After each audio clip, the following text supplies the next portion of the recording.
Oh, my guys, look at the size of this package, man. So I sent the damn thing back. I'm sorry, guys. I have to do it. I have to tell you exactly what happened. So it's been a couple of months since I've had the fight stick. I want to take you guys through the timeline of what happened with the arcade stick, what happened during the Street Fighter 6 beta weekend, not the first one, but both of them. I'm also going to take you guys through my experience as a customer dealing with Victrix and the issues that I ran into trying to get a replacement device. And in the end, as you guys can see, I don't have it anymore. So, quick backstory. I bought the fight stick from Victrix. I pre-ordered the arcade stick back in August of 2022. I think maybe a little bit before then. It was during the pre-order sale, and I ended up waiting about 2 months to get it.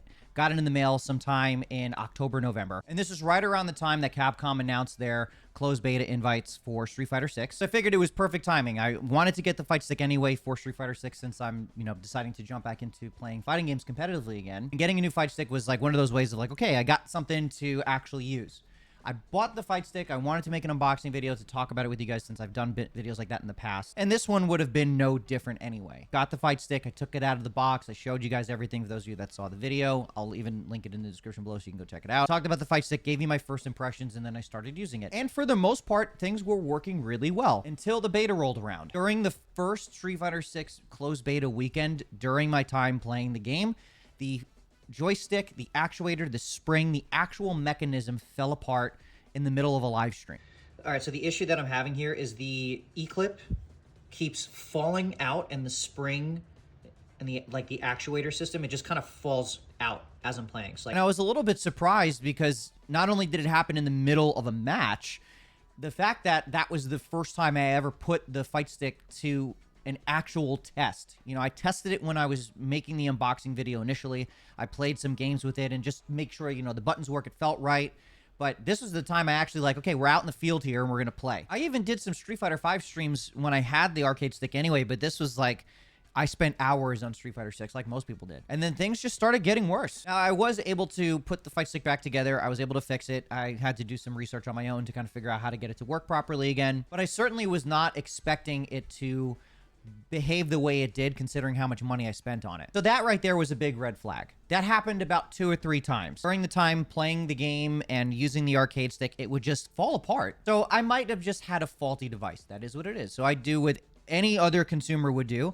Reach out to the company and ask them to replace it or refund me. This is where things get incredibly complicated. Now, while I was having issues with the stick initially, I started reaching out to them over Twitter, and I also reached out to them via email just to see if I can get someone to maybe just help me understand why this was happening. This happened sometime around early November. Victrix never responded to anything I sent to them on Twitter, completely silent. That's when the email started rolling out. I started an email chain with them sometime in November, and they were also silent for that as well. So at this point, I've got this $450 arcade stick that is just completely broken. Every time I try to put it back together, it just breaks again. All right, so I think I finally figured this thing out with this Victrix fight stick. I've had this thing for 2 weeks.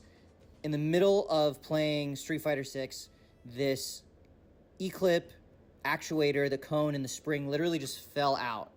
And the joystick just stopped working. And couldn't figure out how to get this thing back together because I've never taken apart any of my joysticks before. I've had this Razer Aatrox. I use this thing as an example to try to figure out how do I get this thing back in.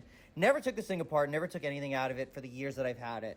So yeah, 2 weeks this thing fell apart, but I think I figured it out, finally got everything together, and now I should be able to just clip this thing on. Let's fucking go! It took them 2 months to get back to me.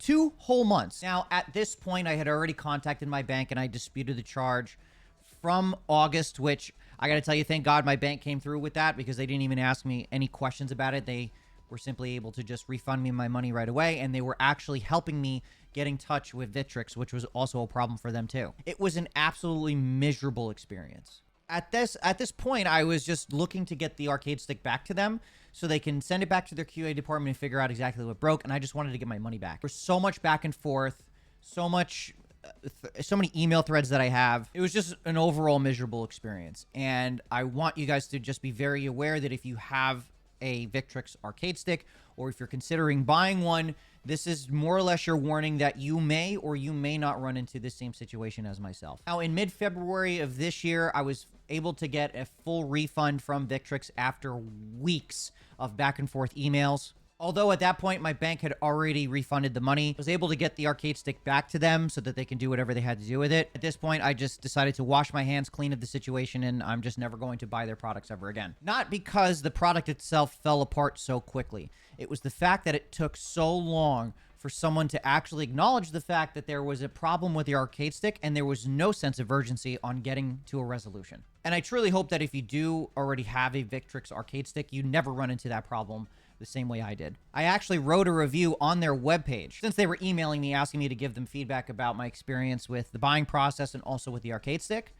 And of course, I gave them my 2 cents. What happened? They deleted it. No, I didn't call out anybody. I didn't call out any names. I just simply stated that the arcade stick was just simply not worth the amount of money that anyone pays to actually buy the product, considering the craftsmanship of it was just incredibly poor. And it was more or less a buyer beware post that they didn't want on their website, and they removed it. Which is why I am making this video, because this is my full feelings on Victrix as a company and also how I was treated as a customer, which is why I will never use their products ever again. Now, obviously, if at any point in time you guys that do have a Victrix arcade stick and you do run into any problems, please reach out to me. I'll do whatever I can to give you any guidance related to my situation if you run into a similar situation that I ran into. Well, it seems like now I'm also in the market for another arcade stick, because now Capcom is throwing down the banhammer on leverless controllers, and we're going to talk about that in a future video. Thank you guys so much for watching. I'll see you guys in the next video. Take care.